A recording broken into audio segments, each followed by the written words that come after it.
الحمد لله وكفى وسلام على عباده الذين اصطفى أما بعد فأعوذ بالله من الشيطان الرجيم بسم الله الرحمن الرحيم وما آتاكم الرسول فخذوه وما نهاكم عنه فانتهوا واتقوا الله إن الله شديد العقاب. تمام حضرات درود ابراہیمی 3 بار پڑھیں. اللهم صل على محمد وعلى آل محمد كما صليت على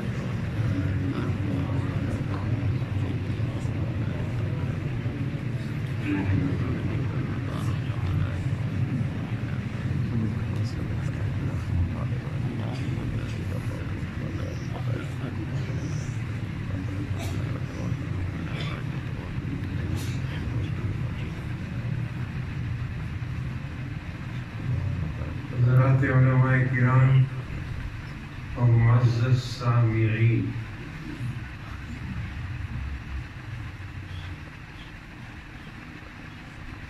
آج ہم ایک عظیم صدمے سے دو چار ہیں، اور جن جن حضرات کو اس حادثے کا پتہ لگا ان کا دل زخمی ہے اور دلوں پر اداسی چھائی ہوئی. ہمارے ملک کی نامور شخصیت، عالم اسلام کی متاع عزیز حضرت مولانا مفتی محمد تقی عثمانی صاحب زیدہ مجدوہم، 2 گاڑیاں تھی، ان پر وہ چلے جا رہے تھے جہاں جمعہ پڑھاتے ہیں. میرے بھائیوں ابھی پہنچے نہیں تھے کہ 2 موٹر سائیکلوں پر 2 آدمی سوار تھے. انہوں نے حضرت کی گاڑی پر، پچھلی گاڑی پر گولیوں کی بارش کر دی. مفتی ایوب صاحب سے میں ذکر کر رہا تھا تو میری آنکھوں میں آنسو آ گئے، بہت دکھ ہوا. اللہ نے مفتی تقی عثمانی صاحب کو، ان کی اہلیہ کو، ان کی پوتی کو بچا لیا، لیکن ان کے 2 ساتھی اس حادثے میں شہید ہو گئے اور 2 ساتھی ان کے زخمی ہیں. تو مفتی تقی صاحب نے عصر کی نماز کے بعد ایمان افروز خطاب فرمایا. دیکھیے گولیوں کی بچھاڑ ہو، بارش ہو رہی ہو گولیوں کی، تو ہم جیسے ڈر کر گھر سے باہر نہیں نکلتے، لیکن گولیوں کی بارش ہو رہی تھی تو فرمایا میں تمہیں کیا کہوں، نہ مجھے اس حادثے کے وقت کوئی گھبراہٹ ہوئی نہ کوئی پریشانی. سبحان اللہ. یہ تعلق مع اللہ کے کمال کی دلیل ہے. اور ایک اور کرامت جو انہوں نے اپنی کرامت تو قرار نہیں دیا، لیکن میں حضرت دامت برکاتہم العالیہ کی کرامت سمجھتا ہوں کہ جو ڈرائیور گاڑی چلا رہا تھا، آپ حیران ہوں گے کہ وہ جو محافظ تھا وہ گولیوں کی برسات میں شہید ہو گیا. جو ڈرائیور گاڑی چلا رہا تھا اس کا دایاں ہاتھ گولیوں نے شل کر دیا. تو حضرت فرماتے ہیں میرے ڈرائیور کی آپ محبت ہمدردی دیکھو کہ بائیں ایک ہاتھ سے گاڑی اس مقام سے نکالنے میں کامیاب ہو. سبحان اللہ. بائیں ہاتھ سے گاڑی چلا رہا. تو میں نے اس سے کہا عزیز آپ کا ہاتھ زخمی ہو گیا، آپ مجھے دے دیں، میں گاڑی چلاؤں گا، ایسی کوئی بات نہیں. اس نے ہاتھ باندھ کے کہا حضرت میں آپ کو بتانا چاہتا ہوں، میں اس ماحول میں آپ کو گاڑی نہیں چلانے دوں گا اپنی جان کی بازی پر۔ میرے بھائیوں، نتیجہ کہ حضرت خیر و عافیت سے ہیں، لیکن ایک جو بات کہی انہوں نے وہ بڑی دردناک ہے۔ کہا میں تو نہ گھبرایا نہ پریشان ہوا، لیکن میرے 2 ساتھی جو شہید ہو گئے اور 2 زخمی ہسپتال میں ہیں، تو میرا دل ان کی وجہ سے زخمی ہے اور میرے دل پر صدمے کا بوجھ ہے۔ میرے بھائیوں، یہ تو بات میں نے آپ سے ضمناً کہی ہے، دعا فرمائیں کہ اللہ ہمارے ان اکابر کا سایہ ہمارے سروں پر تا دیر قائم رکھے۔ آمین۔ یہ لوگ وہ ہیں جو حقیقی معنوں میں ورثۃ الانبیاء کہلاتے ہیں۔ حقیقی معنوں میں ہم تو ہیں رسمی قسم کے لوگ ہمیں حدیث سنا دیتے ہیں تو ہم خوش ہو جاتے ہیں کہ واقعتاً ہم بھی ورثۃ الانبیاء ہیں۔ نہیں بھائی، جو صحیح حقیقی معنوں میں انبیاء کے وارث ہیں وہ مفتی تقی عثمانی جیسے بزرگ ہیں، اور اللہ کا فضل ہے کہ ہماری ان لوگوں سے نسبت ہے۔ تو جب اللہ تعالیٰ قیامت میں ایسے لوگوں پر فضل و کرم فرما کر جنت میں بھیجیں گے تو کوئی بعید نہیں کہ یہ ہمارے بزرگ کہہ دیں کہ حضرت اے اللہ، یہ سارے کے سارے ہم سے نسبت رکھنے والے تھے، عقیدے درست تھے، بد عملیاں تھی، بے عملیاں تھی، یا اللہ ان کو معاف کر دے۔ کیا پتہ اللہ اپنے ان نیک بندوں کی سفارش سن کر ہم سب کو معاف کر دے، کیونکہ اللہ بڑے رحیم و کریم ہے۔ میں اس لیے نہیں کہہ رہا آپ کو یہ باتیں کہ آپ یہاں سے نکل کر یہ کہنا شروع کر دیں کہ بھائی اپنا عقیدہ بنا لو، اعمال کی کوئی ضرورت نہیں، یہ کفر ہے، کفر۔ اس جملے سے توبہ کریں۔ اللہ نے بار بار قرآن کریم میں آمنو کے ساتھ وعملوا الصالحات فرمایا، بار بار۔ ایمان اور عقیدہ بھی ضروری ہے اور اعمال صالحہ بھی ضروری ہیں۔ ہم کو عقیدہ رکھنا چاہیے کہ ہم اعمال صالحہ کرنے کے مکلف ہیں۔ سارے عقیدہ اپنا درست کریں گے انشاءاللہ۔ اللہ کی کچھ رحمتیں ہوتی ہیں۔ ایک واقعہ میں سنایا کرتا ہوں اپنے عزیزوں کو کہ اللہ تعالیٰ سفارش سے بھی معاف فرمائیں گے، اپنے ضابطے بھی پورے کریں گے جہنم کی آگ میں ڈالنے کے گناہ گاروں کے۔ اور میرے بھائیوں، یہ ایسا بھی ہوگا کہ اللہ تو کسی قانون کے پابند نہیں، وہ تو ہے مختار کل۔ اللہ کیا ہے؟ مختار کل۔ سارے کہہ دو مختار کل۔ میں سبحان اللہ تھوڑا کہلوا رہا ہوں آپ سے، میں تو مختار کل کہلوا رہا ہوں آپ سے۔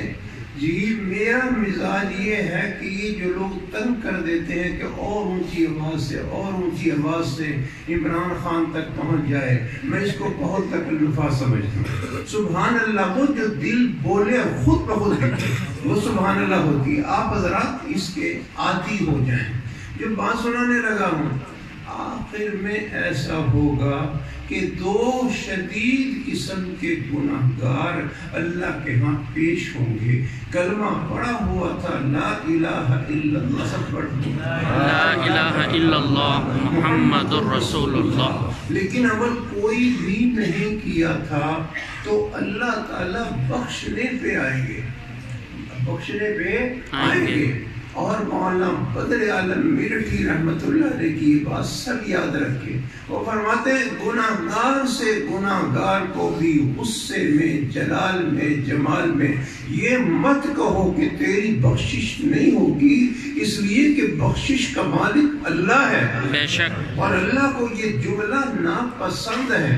وہ فرماتے ایک نیک آدمی تھا، پابند صوم و صلاۃ تھا، ایک گناہگار تھا، دونوں کی دوستی تھی۔ تو وہ جو نیکوکار تھا وہ اس گناہگار کو دعوت دیتا تو وہ پرواہ نہ کرتا۔ ایک دن جو اس صوفی کو غصہ آیا تو کہنے لگا جا جا تو کبھی جنت میں نہیں جائے گا، تو دوزخ میں ہی سڑتا رہے گا۔ یہ غصے میں اس نے بات کہی۔ وقت کیا ہوا کہ دونوں کے دونوں وہ اللہ کے پاس پہنچ گئے، تو اللہ تعالیٰ نے بڑے جلال میں کہا اس آدمی سے جس نے کہ دوسرے کو یہ کہا تھا کہ تو کبھی بخشا نہیں جائے گا، جہنم میں رہے گا۔ کیا کہا؟ یہ بتا کہ تو نے میرے اس گناہگار بندے کو یہ بات کیوں کہی تھی تو نے کہ تو جنت میں نہیں جائے گا؟ ارے پاگل، جنت کا مالک تو میں ہوں۔ جا تو نماز روزے کے سمیت جہنم میں چلا جا اور میں اپنے گناہگار بندے کو معاف کر کے جنت میں بھیجوں۔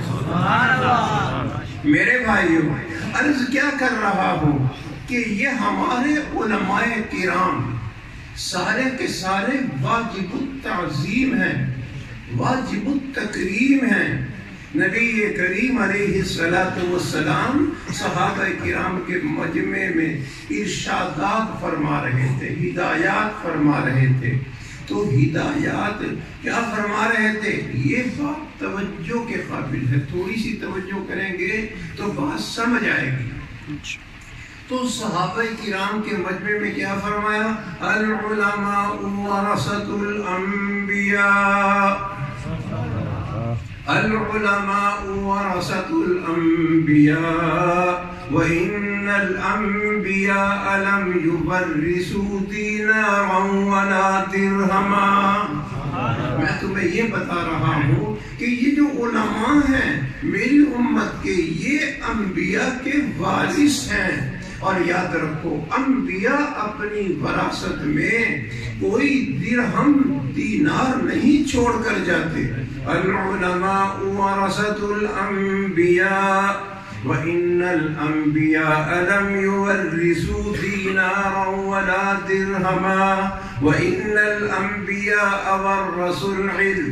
میں تمہیں بتا رہا ہوں کہ انبیاء کی وراثت کیا ہوتی ہے؟ علم دین۔ انبیاء کی وراثت کیا ہوتی ہے؟ علم دین۔ میرے بزرگوں، آپ نے یہ ارشاد فرمایا تو صحابہ کرام متوجہ ہو کر بیٹھے۔ علماء انبیاء کے وارث ہیں۔ اور مولانا رشید احمد گنگوہی رحمۃ اللہ علیہ فرماتے ہیں، جو شخص علماء کرام کی توہین کرتا ہے، ان کا اکرام نہیں کرتا، ان کی بدگوئی کرتا ہے، ان کی تذلیل کرتا ہے، تحقیر کرتا ہے، ان کی نکتہ چینی کرتا ہے، ان کو ذلیل بتاتا ہے، فرمایا اللہ کی اس پر پھٹکار ہوگی۔ وہ اگر مر جائے تو اس کو دفن کر دو، اور دفن کرنے کے بعد بے شک اس کی قبر اکھاڑ کر دیکھ لو، اللہ نے اس کا منہ قبلے سے پھیر کر مشرق کی طرف کیا ہوا۔ میرے بزرگوں، آج کل یہ بہت وبا ہے کہ چھوٹا منہ بڑی بات ہے۔ ہم اپنے اکابر کے بارے میں یہ خیال نہیں کرتے کہ یہ لفظ ہمیں کہنا چاہیے کہ نہیں۔ تو نبی کریم علیہ السلام نے کیا عجیب بات فرمائی کہ یہ علماء، یہ انبیاء کے وارث ہیں، اور انبیاء نے اپنے ورثے میں کیا چھوڑا ہے؟ کیا چھوڑا؟ علم دین۔ حضور تو فرما رہے ہیں کہ انبیاء نے اپنے ورثے میں علم چھوڑا ہے، دینار درہم نہیں چھوڑے۔ ایک بات چلتے چلتے کہہ رہا ہوں، بہتے بہتے عرض کر رہا ہوں، مجھے حیرت ہوتی ہے ایسے روافض پر کہ جو حضرت صدیق اکبر رضی اللہ تعالیٰ عنہ اور ہماری بہن سیدہ فاطمہ الزہرا رضی اللہ تعالیٰ عنہ کے اختلافات میں یہ بھی کہتے ہیں کہ صدیق اکبر نے بہت بڑا ظلم کیا کہ بی بی فاطمہ الزہرا سے فتق چھین لیا۔ آپ بتائیں کہ میں آج جمعے کی حاضری میں کہہ رہا تھا کہ نبی کریم علیہ السلام کی وراثت میں تو علم ہی علم تھا، درہم دنانیر تو تھے ہی نہیں، تو فتق کہاں سے حضور کی وراثت میں آ گیا؟ یہی وجہ ہے، میں آپ کو بتا رہا ہوں اما ہماری بہن سیدہ فاطمہ الزہرا رضی اللہ تعالی عنہا پر یہ الزام لگانا کہ وہ فدق کی وجہ سے، دنیا کی وجہ سے صدیق اکبر سے ناراض تھی، یہ کائنات کا بہت بڑا جھوٹ ہے۔ میری بہن دنیا دار نہیں تھی، میری بہن خوددار تھی اور آخرت کی طلبگار تھی۔ بے شک یہی وجہ ہے میرے بھائیوں کہ جب نبی کریم علیہ السلام کے پاس غلام آئے تو ہمارے مولا علی رضی اللہ تعالیٰ عنہ نے کہا کہ فاطمہ تم چلی جاؤ اپنے ابا کے پاس، غلام آئے ہوئے ہیں، خود چکی پیستی ہو تو چکی پیسنے کی وجہ سے تمہارے ہاتھوں میں اینٹھن پڑ گئے، اور گھڑے میں جو پانی لاتی ہو خود اٹھا کر تو تمہارے کندھے پہ نشانات پڑ گئے، جاؤ اپنے ابا کے پاس، ان سے غلام لے آؤ تاکہ تمہاری زندگی آسانی سے گزرے۔ میں آپ کو ایک بات بتا رہا ہوں، توجہ فرمائیں، تو حضرت فاطمہ الزہرا کہو رضی اللہ تعالی عنہا گئی تو دیکھا حضور مصروف تھے، واپس چلی آئی۔ جب واپس آئی تو حضور نے دیکھ لیا، تاڑ لیا کہ میری بیٹی فاطمہ آئی تھی چلی گئی۔ جب فارغ ہوئے تو گھر آئے سیدہ فاطمہ الزہرا کے، اور کیا کہا؟ فاطمہ میں محسوس کر رہا تھا کہ تم آئی ہو اور آ کر چپکے سے چلی گئی، کیا بات ہوئی؟ تو سیدنا علی رضی اللہ تعالی عنہ بھی موجود تھے، خود کہہ پڑے کہ حضور اینٹھن پڑ گئے ان کے ہاتھوں میں چکی پیستے پیستے، ان کے کندھوں پہ نشانات پڑ گئے، وہ گھڑے میں پانی لاتے لاتے۔ میں نے کہا تھا جاؤ اپنے ابا کے پاس اور اپنے ابا سے غلام لے آؤ۔ میرے بھائیوں، حضور اگر اپنی فاطمہ الزہرا کو دنیا دار بناتے تو اپنی فاطمہ کے قدموں میں سونے چاندی کے ڈھیر لگا دیتے، لیکن نہیں، اللہ کے نبی نے ان کو آخرت کا طلبگار بنایا۔ میرے بھائیوں، جب یہ بات کہی تو کیا فرماتے ہیں ہمارے نبی کریم علیہ السلام؟ فاطمہ ایک بات بتاؤ بیٹی۔ ہاں ابا جی، غلام لینا چاہتی ہو کہ تمہیں غلام سے اچھی چیز دے دوں؟ آپ غلام لینا چاہتی ہو کہ غلام سے اچھی چیز دے دوں؟ نہیں ابا جی، غلام سے اچھی چیز آپ مجھے دے دیں، غلام کی کوئی ضرورت نہیں۔ فرمایا بیٹی سنو، صبح کو بھی، رات کو سوتے وقت بھی، نمازوں کے بعد بھی 33 مرتبہ پڑھا کرو سبحان اللہ۔ سبحان اللہ، سبحان اللہ میں تقریر کا نہیں کہہ رہا، ابھی آپ یہ کہیں، میں تو روایت کے ضمن میں آپ کو کیا کہا کرو؟ 33 سبحان اللہ، سبحان اللہ۔ اور بیٹی 33 مرتبہ کہا کرو الحمدللہ، اور 34 مرتبہ کیا کہا کرو؟ اللہ اکبر۔ ایک بزرگ کہتے ہیں کہ میں اس پر سوچتا رہا کہ نبی کریم علیہ السلام کے اس جواب کا سیدہ فاطمہ الزہرا رضی اللہ تعالی عنہا کی حاجت سے کوئی ربط اور تعلق نہیں۔ کہاں تو تھکاوٹ ہے، اینٹن ہے، تھک جاتی ہیں، نشانات پڑے ہوئے ہیں، اور آپ فرماتے ہیں غلام سے اچھی چیز دے دوں، کوئی ربط نہیں معلوم ہوتا۔ کہتے ہیں میں آپ کو صحیح بتاؤں کہ اس پر غور کرتا رہا۔ ایک دفعہ ہم سفر کر کے آئے، میں بھی اور میری بیوی بھی 500 کلومیٹر کا ہم نے سفر کیا، تھک گئے اور ایسا لگا جیسے بس جان نکلی جا رہی ہے، نہ کھانے کو دل کرے نہ پینے کو دل کرے۔ تو بیوی کہنے لگی میں تو مر گئی، اتنا لمبا سفر کرایا۔ میرے ذہن میں سیدہ فاطمہ الزہرا کا وظیفہ آیا۔ میں نے کہا اچھا اللہ کی بندی، چلو آج ویسے تو یقین ہے آج آزمائش بھی کر لیتے ہیں، تم بھی پڑھو وضو کر کے 33 مرتبہ سبحان اللہ، 33 مرتبہ الحمدللہ، 34 مرتبہ اللہ اکبر، تم بھی پڑھو میں بھی پڑھتا ہوں۔ تو کہتے ہیں ہم نے وضو کر کے دونوں نے یہ تسبیح فاطمی پڑھی، تو کہتا ہے تجربے کی بات یہ ہے کہ 500 کلومیٹر کی ساری تھکاوٹ دور ہو گئی۔ سبحان اللہ۔ ہمیں اللہ اور اس کے رسول کی باتوں کو ہم ایسی ٹال دیتے ہیں اور یقین پیدا نہیں کرتے۔ اب اگلی بات آپ کو اور بتا رہا ہوں جو عام لوگوں کو پتہ نہیں۔ یہ جب حضور نے فرمایا تو حضرت علی نے یہ نہیں سمجھا کہ یہ تو میری بیوی کو وظیفہ بتایا تو میں یہ وظیفہ کیوں پڑھوں، نہیں، سیدنا علی مرتضیٰ نے بھی اس کو اپنی زندگی کا معمول بنا لیا۔ اب میں اشارہ کر رہا ہوں پڑھے لکھے دوستوں کی طرف، لمبائی میں نہیں جا رہا کیونکہ یہ مسئلہ ہمارے لیے مناسب نہیں، اس کی تفصیلات علماء کرام اگر کسی غرض صحیح سے پڑھے تو جائز ہے، ورنہ یہ بھی حرام ہے۔ میرے بھائیوں، حضرت سیدنا علی نے اس وظیفے کو ورد جان بنایا تو فرمانے لگے کہ میں نے ہمیشہ سیدہ فاطمۃ الزہرا کو بتایا ہوا حضور کا وظیفہ پڑھا، کبھی نہیں چھوڑا، کبھی نہیں چھوڑا۔ اس سوال کرنے والے نے بہت باریک سوال کیا کہ جنگ صفین جب آپ کی ہو رہی تھی دو بڑوں کی، تو اس میں تو کوئی زخمی ہوتا ہے، کسی کی ٹانگ ٹوٹی ہوتی ہے، کوئی مجروح ہوتا ہے، کوئی چیختا چلاتا ہوتا ہے، عجیب منظر ہوتا ہے۔ یہ بتائیں صفین کی جب جنگ ہوئی آپ کی تو اس وقت بھی آپ نے وظیفہ پڑھا تھا؟ فرمانے لگے ہاں میں بھول گیا تھا، جب مجھے یاد آیا میں نے اس وقت بھی حضور کا بتایا ہوا وظیفہ نہیں چھوڑا۔ میرے بزرگوں، میں جو باتیں آپ کو بتا رہا ہوں ان پر آپ توجہ فرمائیں۔ نبی کریم علیہ السلام نے کیا فرمایا کہ دیکھو انبیاء اپنی وراثت میں درہم، دنانیر، سونا چاندی، ذہب و فضہ چھوڑ کر نہیں جاتے، وہ تو اپنی وراثت میں علم چھوڑ کے جاتے ہیں۔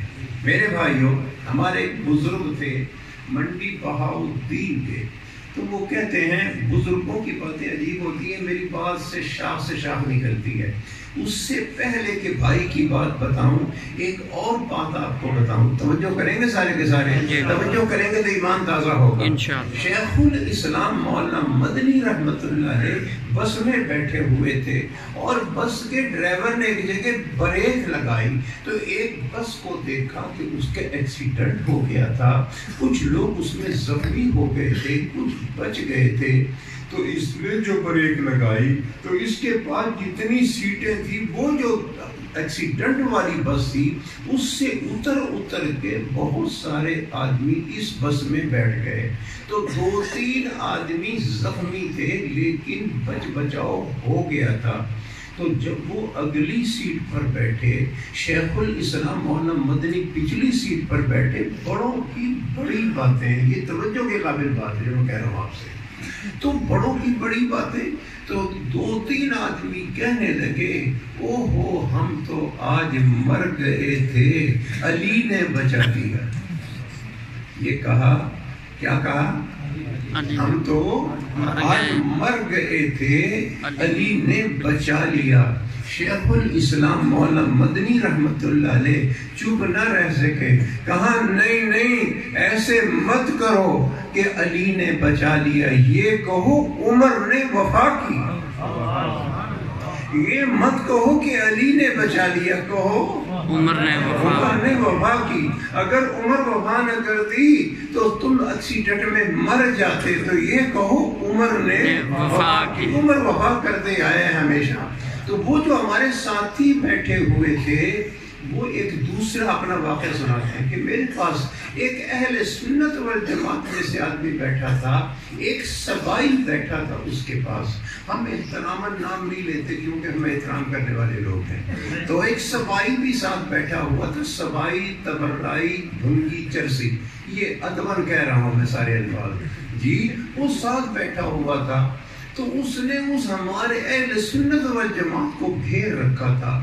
دیکھو جی صدیق نے کتنا بڑا ظلم کیا اور جناب وہ فدق چھین لیا, بی بی کے ساتھ یہ ظلم کیا. وہ ذرا چپ کر کے سنتا رہے. ہم ہوتے گم سم, جواب تو ہمارے پاس ہوتا کوئی نہیں, ہم ویسے باتیں کرتے ہیں لیکن ہمارے پاس جواب نہیں ہوتا. اب اس کو تو یہ کہنے لگے میرے دوست کہ مجھے صدمہ ہوا کہ یار یہ تو ہمارے اہل سنت والجماعت ساتھی کو ادمویا کر دے گا. تو میں تھوڑی سی, یہ ڈبل ایم اے تھے, تو یہ کرسی کہنے لگے اس ساتھی سے, اہل سنت والجماعت سے, کہ تو ایک طرف ہو جا, مجھے جگہ دے دے. تو اس سے وہ پیچھے ہو گیا اور ہمارے بھائی کو جگہ دے دی. تو جب وہ بیٹھے جا کر, ڈبل ایم اے والی ان کی شکل نہیں تھی بیچاروں کی, بہت سادہ آدمی تھے, کوئی سوچ بھی نہیں سکتا تھا کہ یہ بھی پڑھا لکھا آدمی, وہ ڈبل ایم اے تھے. کہنے لگے آپ نے ابھی کیا کہا؟ کہ میں یہ کہہ رہا تھا اس کو کہ بی بی فاطمہ کا جو حق چھین لیا, فدق چھین لیا, جی فدق چھین لیا, حق چھین لیا, بڑا ظلم کیا. تو یہ پڑھے لکھے تھے. کہنے لگے میں نے سوچا ایک جواب اس کو علمی دوں گا, ایک اس کو الزامی جواب دوں گا. تو کہنے لگے, میں نے کہا کہ اچھا کیا ہوا؟ کہ یہ بہت ظلم ہوا. تو میں نے کہا کیا ہو گیا؟ کہ فدق چھین لیا, ابو بکر فدق چھین کر لے گئے. تو میں نے ہنستے ہوئے کہا وہ بھولیا تو فدق نو روندا پیا, وہ تے ساری حکومت ہی کھس کے لے گئے. وہ فدق نو کے رو رہے ہیں, وہ تے ساری خلافت ہی کھو کے رہ گئے, ساری حکومت ہی کھو کے لے گئے. کہنے لگے جب میں نے یہ کہا تو ایسے لگا جیسے کہ مکئی پہ بارش ہو رہی ہے. چپ ہو گیا. تو میں نے بعد میں کہا ایک بات کا جواب دیں گے آپ؟ کہ ہاں دوں گا.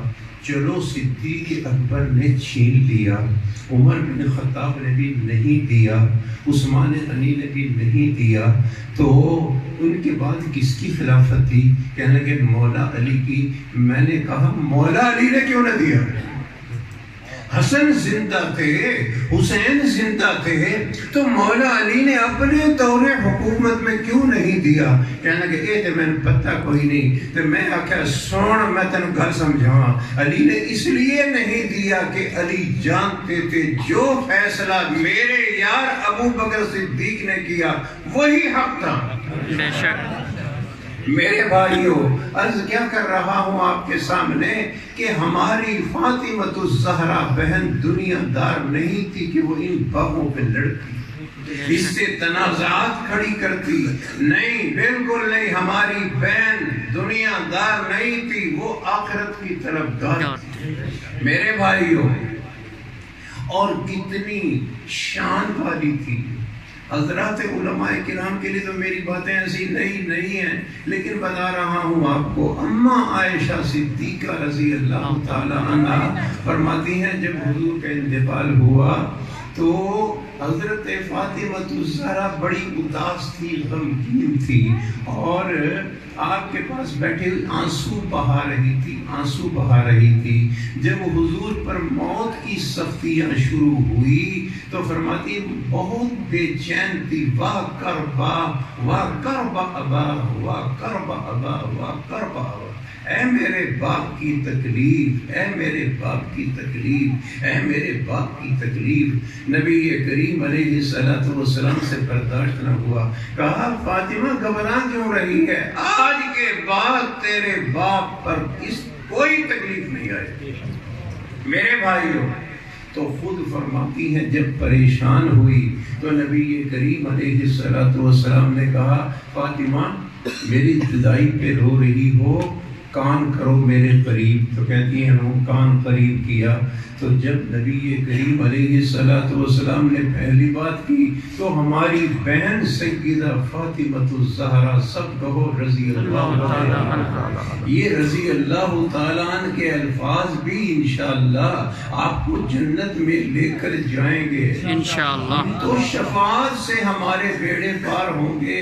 ہمارے شیخ الدیانوی کہا کرتے تھے ارے قیام الدین, اعمال ہمارے کہاں اس قابل ہیں, اعمال سے نہیں بیڑے پار ہوں گے، ہمارے بیڑے پار ہوں گے نبی کی شفاعت سے، صحابہ کی شفاعت سے، صلحاء کی شفاعت سے۔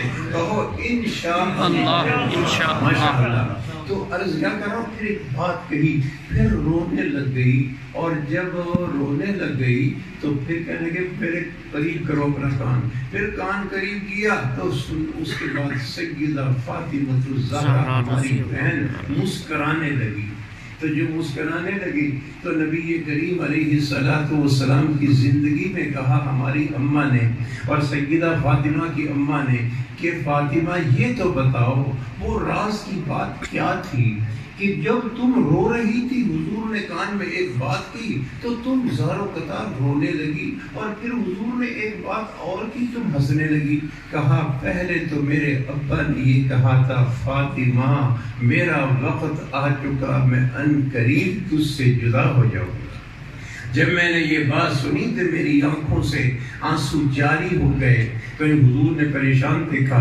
تو پھر وحی سے تعلق ہوتا ہے اللہ کے نبی کا، دیر نہیں لگتی وحی میں۔ میں بتاؤں آپ کو، وحی یہ جو پلک ہماری جھپکتی ہے، اس پلک کے جھپکنے میں بھی کچھ دیر لگتی ہی ہے، لیکن اللہ کے نبی اور رسول کا اللہ سے رابطہ ہونے میں اتنی دیر بھی نہیں لگتی۔ نبی کریم علیہ السلام کے بعد جبریل آئے، آپ موج میں بیٹھے ہوئے تھے، کہنے لگے جبریل ایک بات پوچھوں آپ سے، کہنے لگے بتاؤ۔ پہلی بات تو یہ بتاؤ تم اللہ کے پاس سے میرے پاس آتے ہو اور میرے پاس سے اللہ کے پاس جاتے ہو، بتاؤ کتنی دیر لگتی ہے؟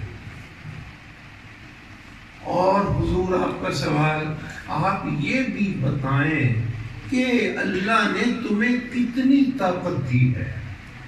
تو جبریل امین نے کہا آپ نے حضور سوال کیا، میں بتا رہا ہوں اللہ کے پاس سے آپ کے پاس آنے میں اور یہاں سے اللہ کے پاس واپس جانے میں اتنی دیر لگتی ہے جتنی کہ پلک جھپکنے میں۔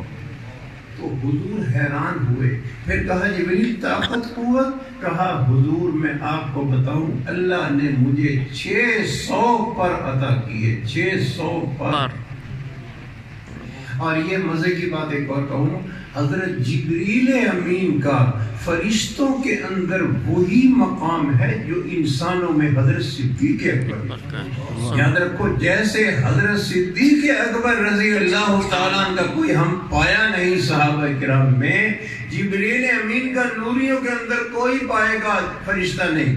میرے بھائیوں، تو کہا اچھا اتنی بڑی طاقت، یہ بتاؤ کہ اللہ نے طاقت کتنی دی پروں میں؟ کہا یا رسول اللہ ایک پر میرا اتنا بڑا ہے کہ اگر میں اسے بچھا دوں وہ پوری زمین کو ڈھک لے۔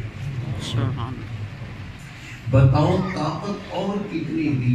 کہا حضور میں آپ کو کیا بتاؤں، جب قوم لوط کی بستی کو الٹنے کا اللہ تعالیٰ نے حکم دیا تو میں نے یہ نہیں کہ سارے پر پہ اس کو اٹھایا، نہیں، پر کی نوک پر میں نے اس بستی کو اٹھا کر آسمانوں تک لے گیا۔ اور کتابوں میں آتا ہے کہ وہاں پر فرشتوں کی آوازیں بھی انہیں آ رہی تھی، اس قدر اوپر اٹھایا۔ فَجَعَلْنَاهَا عَالِيَهَا سَافِلَهَا۔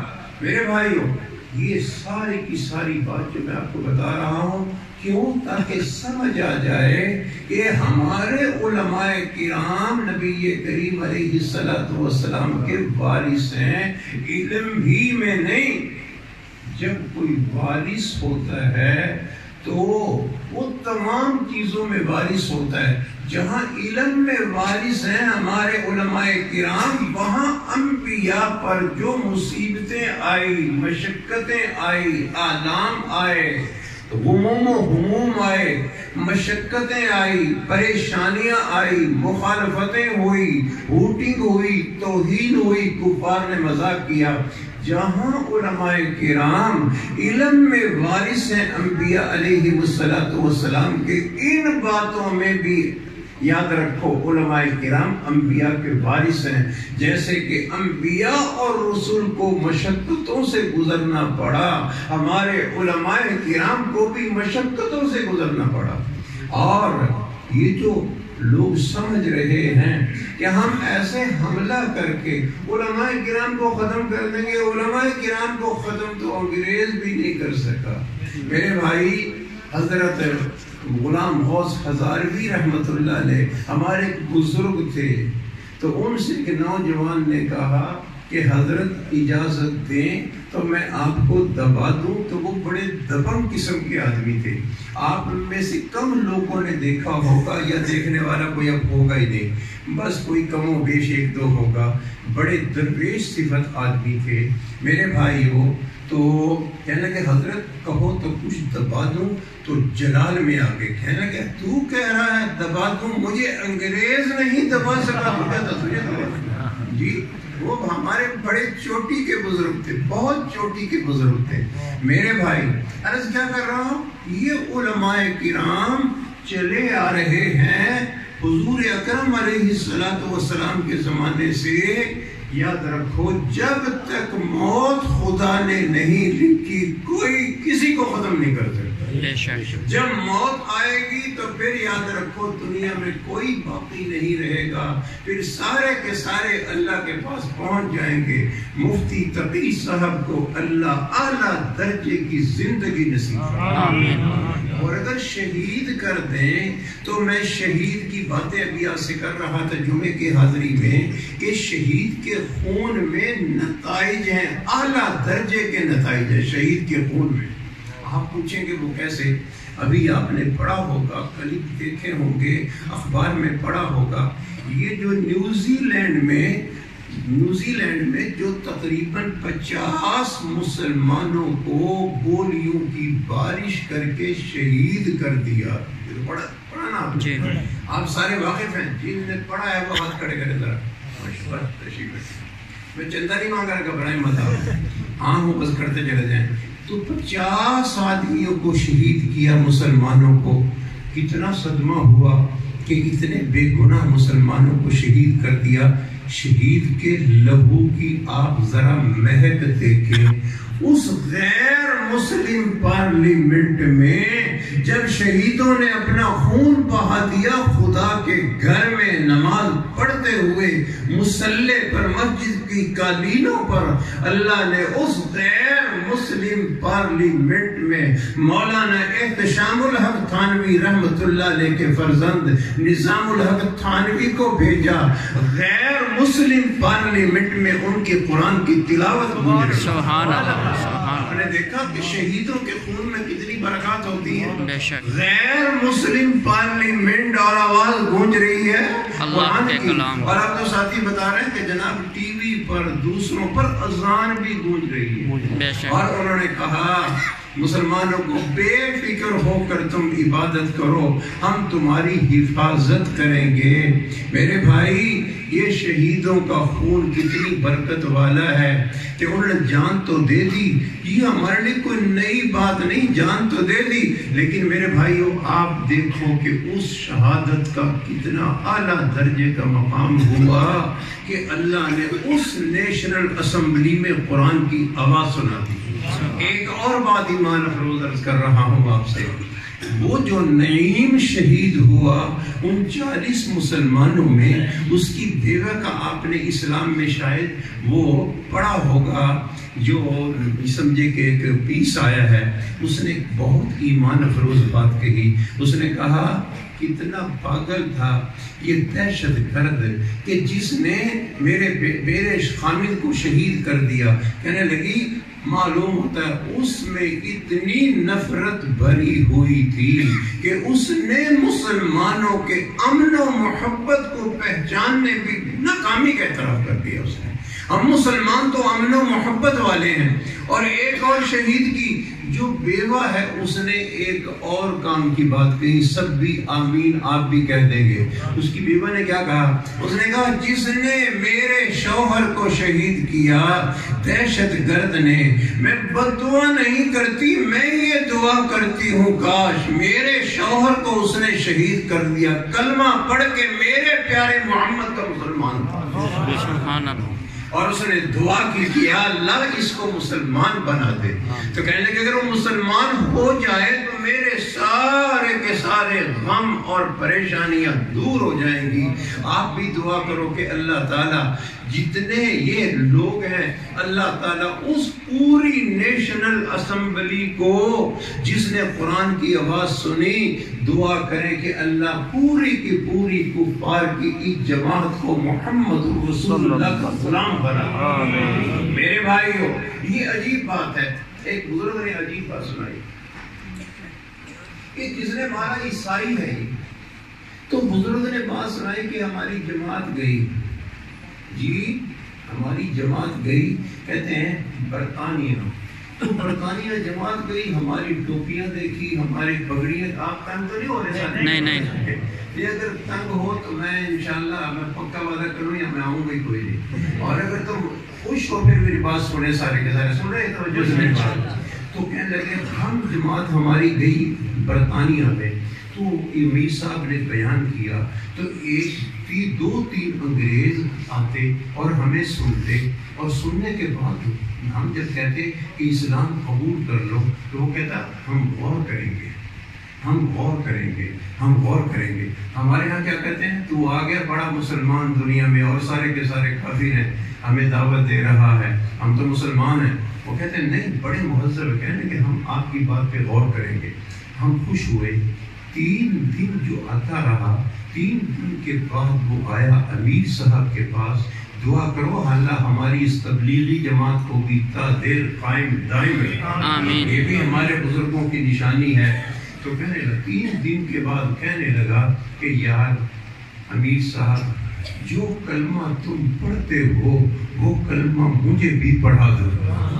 امیر صاحب بڑے حیران ہوئے کہ ہم نے کہا تھا بھئی آپ مسلمان ہو جائیں, یہ کہنا کہ میں غور و فکر کروں گا, آج پتہ نہیں کیوں کہہ رہا ہے کہ مجھے کلمہ پڑھا دو. امیر صاحب نے کہا کہو اشہد ان لا الہ الا اللہ وحدہ لا شریک لہ واشہد ان محمدا عبدہ ورسولہ. کلمہ پڑھا دیا. پڑھانے کے بعد جب ایک دن گزرا ہم نے اسے چھیڑا نہ, آخر 4تھے دن ہم نے شام کو پوچھا کہ یہ بتائیں کہ آپ نے کہا کہ میں غور کروں گا, تو اب بڑی جلدی آ گئے مسلمان ہونے کے لیے. ہمارے نبی کریم علیہ الصلوۃ والسلام کی کتنی عظیم شان ہے, کتنا بڑا رتبہ ہے.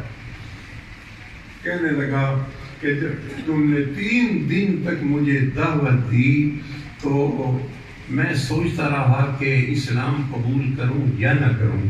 ایک دن جو میں سویا 12 بجے کے بعد میں نے دیکھا ایک تخت کے اوپر ایک بزرگ سفید ریش بیٹھے ہوئے ہیں, پگڑی باندھ رکھی ہے, اور نیچے کرسی پر ایک بزرگ بیٹھے ہوئے ہیں. تو میرا دل گواہی دے رہا تھا کہ یہ جو نیچے کرسی پر بیٹھے ہیں یہ ہمارے حضرت عیسیٰ علیہ السلام ہیں. تو میں بڑا حیران ہوا. تو یہ پتہ نہیں تھا کہ اوپر تخت پہ کون بیٹھے ہوئے ہیں. تو حضرت عیسیٰ علیہ السلام نے کیا کیا, جب میں قریب ہوا تو اسے مغالطہ تھا کہ اب رہنمائی اور امامت ہے حضرت عیسیٰ علیہ السلام کی. یہ تو کسی وقت میں جا کر ان کی امامت ہوگی, حضور کے دین کے وہ خادم ہوں گے. ابھی تو نبی کریم علیہ السلام کی حکمرانی انہی کی شریعت چل رہی ہے. تو کہنے لگے کہ جب میں یہ سمجھا, تو جب میں قریب ہوا تو حضرت عیسیٰ علیہ السلام نے میرا ہاتھ پکڑ کے وہ جو تخت پر بیٹھا ہوا سفید ریش بزرگ تھا اس کے ہاتھ میں تھما دیا، کہا سنو اب عیسیٰ کی بات مت مانو، یہ تخت پر حضرت محمد رسول اللہ بیٹھے ہیں، یاد رکھو میں بھی جب آؤں گا ان کی شریعت کو پھیلاؤں گا، تم بھی محمد رسول اللہ کے ہاتھ میں ہاتھ دے۔ سبحان اللہ۔ تو کہتے ہیں جب میرے نبی نے خود میرا ہاتھ حضور کے ہاتھ میں پکڑوا دیا تو میں نے جان لیا کہ اب نجات حضرت محمد رسول اللہ صلی اللہ علیہ وسلم کے دین میں ہے، انہی کی امامت ہے، انہی کی اب مقتدائی ہے۔ میرے بھائیوں، ضروری باتیں میں نے آپ حضرات سے کہہ دی۔ یہ قاری عبید اللہ صاحب کو میں یہ سمجھتا تھا پہلے کہ یہ سادہ آدمی ہے، سیدھے سادے، تو میں نہیں کہتا ان کو سادہ کہتا ہوں، میں نے کہا یہ سادہ آدمی ہے۔ تو آپ کو پتا ہے کہ میں تو جلسوں میں جاتا نہیں، اب دیر تک بیٹھ نہیں سکتا، تو قاری عبید اللہ صاحب نے جو گھیرا اس دفعہ مجھے دیا، ایسا گھیرا کوئی بھی نہیں دے سکا اس سے پہلے۔ وہ گھیرا کیا تھا؟ انہوں نے عین اشتہار کے بیچ میں دائرہ کھینچ کے میرا نام لکھا اور اردا گرد مولویوں کے نام، تاکہ یہ اندر سے نکل ہی نہ سکے۔ اب ظاہر بات ہے ہم کیا کرتے ہیں، اب پھنسے ہوئے تھے۔ اللہ ان کو خوش رکھے، اور سب یہ بھی دعا فرمائیں گے آپ حضرات کہ ان کی جو مسجد بن رہی ہے، دعا فرمائیں کہ اللہ غیب سے انتظام کر کے اس مسجد کی تکمیل فرمائے، اس مسجد کی تکمیل فرمائے۔ خوبصورت، ہمارے علاقے میں پہلے مسجدوں کا رجحان نہیں تھا، ماشاءاللہ رجحان ہے، خوبصورت مسجدیں بن رہی ہیں۔ ایک تبلیغی جماعت آئی، میں باتوں سے باتیں، میرا خیال میں ہی کرتا رہوں، بیٹھے رہو آرام سے میری باتیں سنتے جاؤ۔ تبلیغی جماعت آئی تو تبلیغی جماعت نے عجیب بات کہی۔ ایک آدمی ذاکر شاغل تھا، وہ ہمارے سلسلہ نقش بندیہ کا آدمی تھا، تو ہمارے دوست نے کہا کہ بھائی آپ کہاں سے آئے تھے؟ کراچی سے۔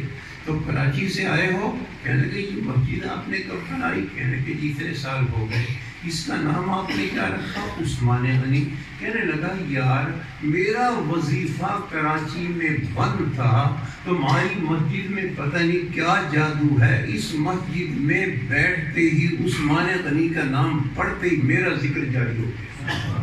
یہ جماعت کے اس ساتھی نے کہا، اور ساتھی جماعت کراچی، انہوں نے کہا یار جتنا دل اس مسجد میں آ کر لگا، کراچی کی مساجد میں بھی ہمارا اتنا دل نہیں لگا، تو مسجدیں خوب سجا کے بہترین قسم کی مسجدیں بنائیں تاکہ آدمی کا دل خوش ہو۔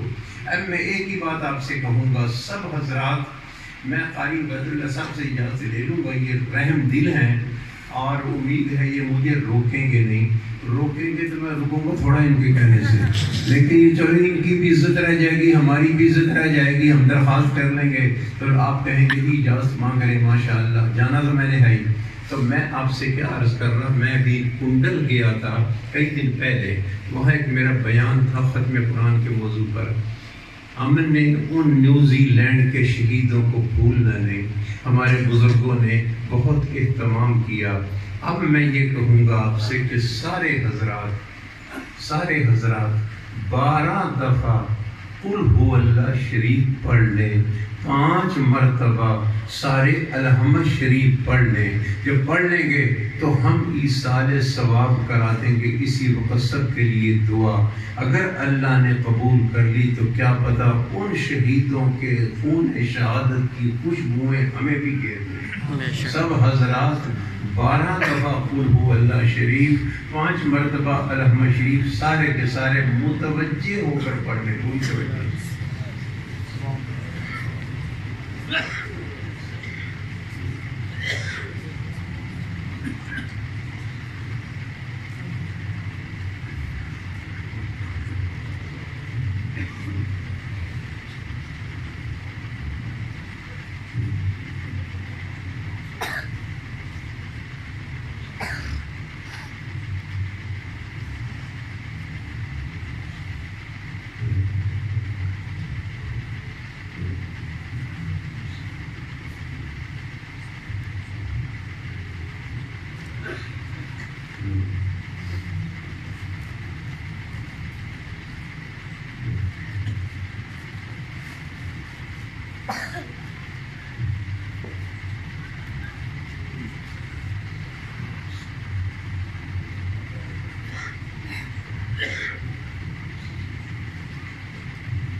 میرے ساتھ ہی رہے تھے، جس طرح میں نے کوئی دیر لگائی آپ نے بھی دیر لگائی ہوگی۔ بلور کوٹ میں ابھی دعا کرتے ہیں، دعا کا مطلب یہ نہیں کہ آپ چلے جائیں، آپ بیٹھیں، جیسے کہ ہم ذرا کمزور ہو گئے، اب ذرا پھر بیٹھا نہیں جاتا۔ تو بلور کوٹ میں ایک حافظ تھے، ان کا نام ریل حافظ تھا، تو وہ 3 پارے پڑھتے تھے 40 منٹ میں 4 رکعتیں فرض کی بے تراویح پڑھاتے تھے، 40 منٹ میں 3 پارے۔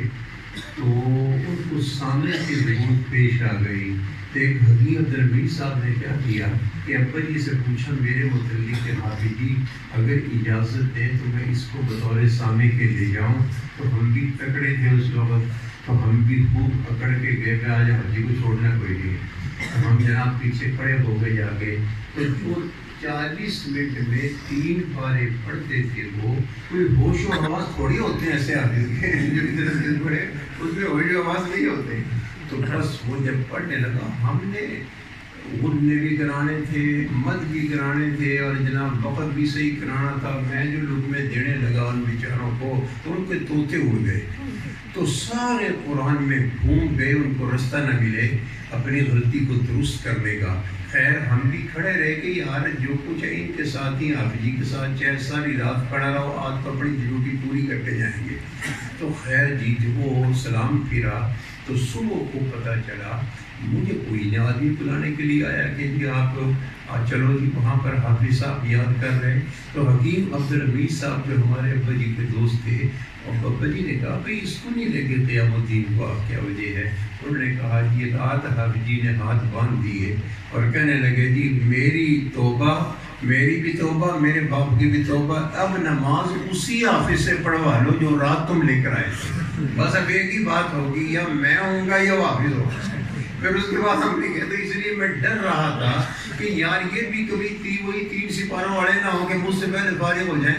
شکر ہے آپ وقت پہ فارغ ہوئے، تو میں دعا کرانے لگا، سب پیار سے دعا کرو۔ الحمدللہ رب العالمین الرحمن الرحیم مالک یوم الدین، اللہم صلی علی محمد وعلی آل محمد کما صلیت علی ابراہیم وعلی آل ابراہیم انک حمید مجید، اللہم بارک علی محمد وعلی آل محمد کما بارکت علی ابراہیم وعلی آل ابراہیم انک حمید مجید، ربنا آتنا فی الدنیا حسنہ وفی الآخرۃ حسنہ وقنا عذاب النار۔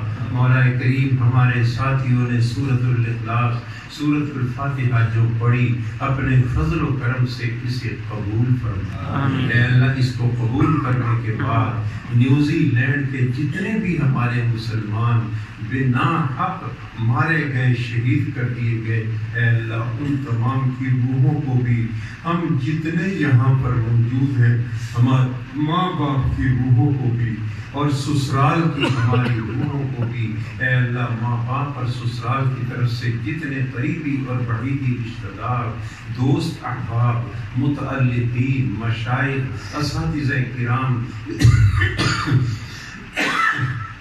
کسی بھی درجے کے محسن، اے اللہ جو زندہ ہیں اب اور جو اس دنیا سے رخصت ہو گئے، تمام کو اس کا ثواب پہنچا دے، تمام کی قبروں کو نور سے بھر دے، تمام کے ساتھ محبت والا سلوک فرما، اے اللہ تمام کی قبروں کو نور سے بھر دے، تمام کی کوتاہیوں کو معاف فرما دے، تمام کے ساتھ بخشش والا معاملہ فرما، رحمت والا معاملہ فرما۔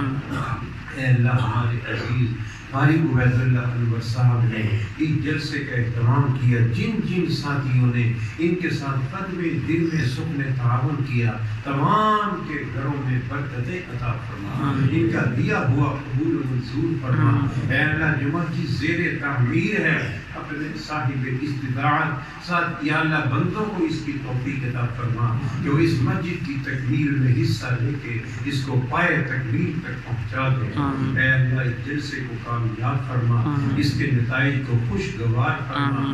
مفتی تقی صاحب کی اے اللہ ان جیسے تمام علماء شیوخ الحدیث ہمارے بزرگوں کی بال بال حفاظت فرما۔ اے اللہ ان کے ساتھی جو شہید ہو گئے ان کو بھی اس کا ثواب پہنچا کر اے اللہ بال بال ان کی بھی بخشش فرما، ان کی ماؤں کو، بہن کو، بھائیوں کو، رشتہ داروں کو صبر اور حوصلہ نصیب فرما، صبر اور حوصلہ نصیب فرما۔ اے اللہ ان کے جو ساتھی زخمی ہیں اے اللہ ان کو صحت کاملہ عاجلہ عطا فرما، ہم کو اپنے بزرگوں کے نقش قدم پر چلنا نصیب فرما۔ صلی اللہ تعالی علی سیدنا و مولانا محمد وعلی آلہ و اصحابہ اجمعین برحمتک یا ارحم